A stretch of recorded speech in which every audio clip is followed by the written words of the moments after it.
Hi, ngayon umpisa natin basahin ang Aklat ni Mormon. Umpisa natin sa 1 Nephi chapter 1, verse 1. Merong 20 verses sa chapter na yan, pero hindi natin babasahin lahat ng verses na yan. 1 Nephi chapter 1, verse 1 lang.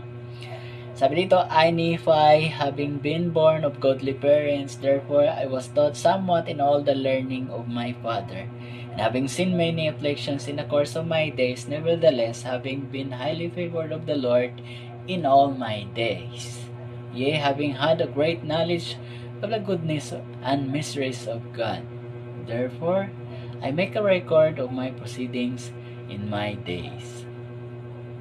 Isa-isayin natin yung verse na ito, kung ano yung matututunan natin. Mapapansin natin dito may nagngangalang Nephi. I, Nephi. Natingnan ko, Hebrew name siya, ibig sabihin giant. Nung una kong mabasa to, Nephi, ang sabi ko, Nephi.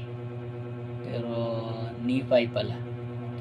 Kasi first time ko lang na-encounter, first time ko lang marinig.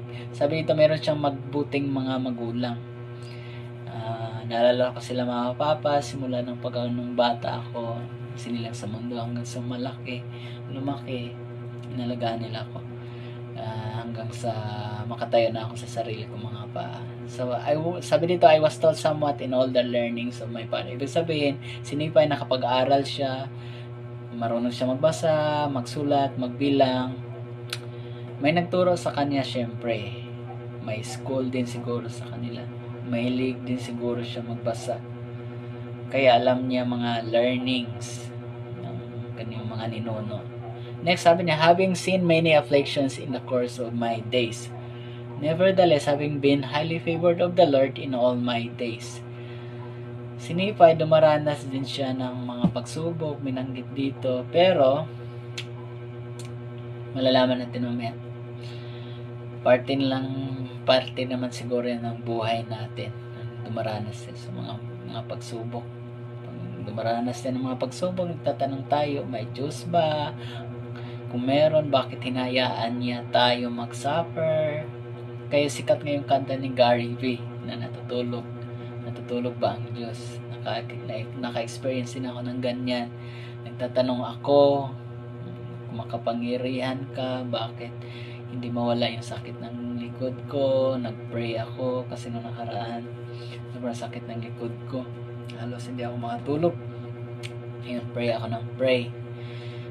Tayo bilang tao, ang nakaranas din tayo ng ganyan. Nagtatanong. Ang halimbawa ni Nephi, tingnan natin kung ano yung halimbawa niya. Marami siyang affliction in the course of my days sa kanyang buhay niya. Sabi niya, having many affliction in the course of my days. Pero take note, sunod na sinabi niya, having been highly favored of the Lord in all my days. So may pangit man, pero may maganda pa rin nangyayari. May pagsubok o wala, naramdaman ni Nephi, alam niya na nandyan lang yung Diyos. Kasi all my days, di ba, pagsubok o wala, nandyan mismo yung Diyos. Inisip niya, hindi siya iniwan ng Diyos.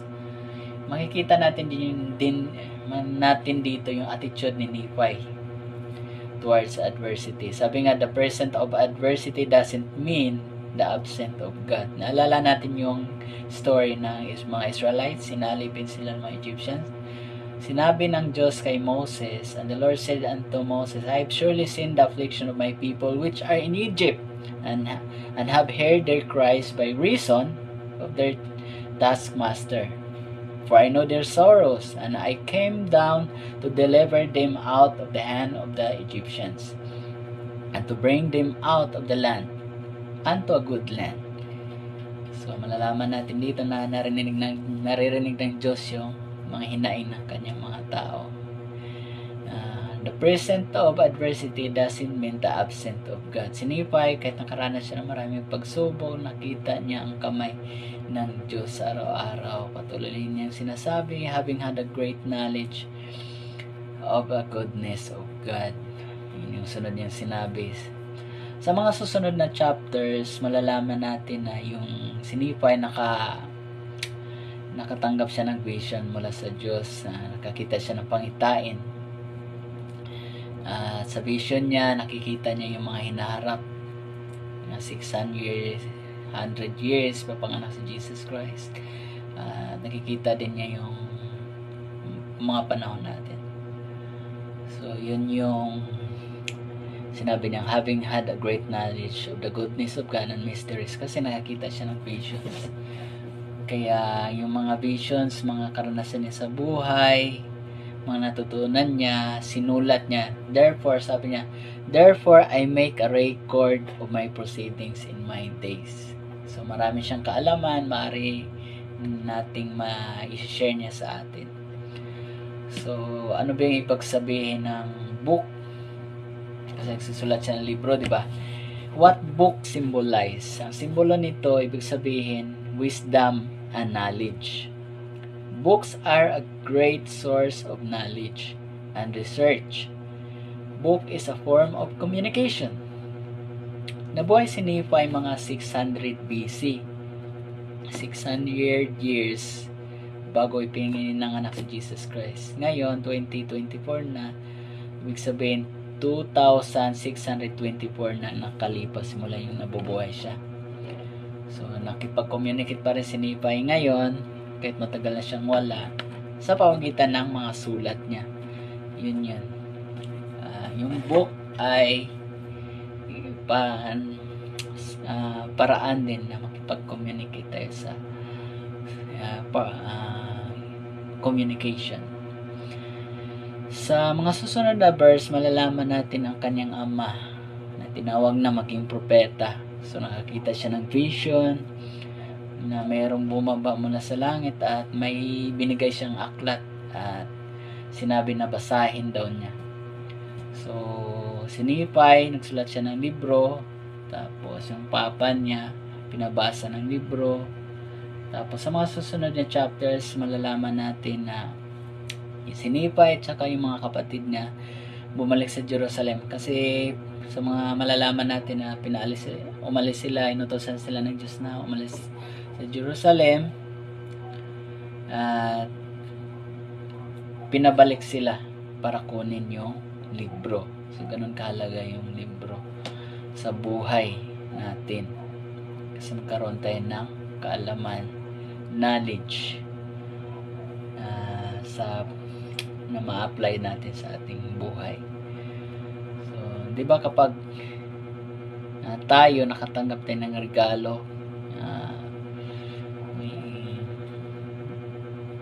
para ipakita natin na binavalue natin yung regalo na yun, iniingatan natin. So, ganun yung paraan ni Nephi, binavalue niya yung mga natutunan niya, mga karanasan niya, at sa mga vision na sinulat niya, para ipakita sa Diyos yung binalyo, may pinahalagahan niya yung mga revelation na yan.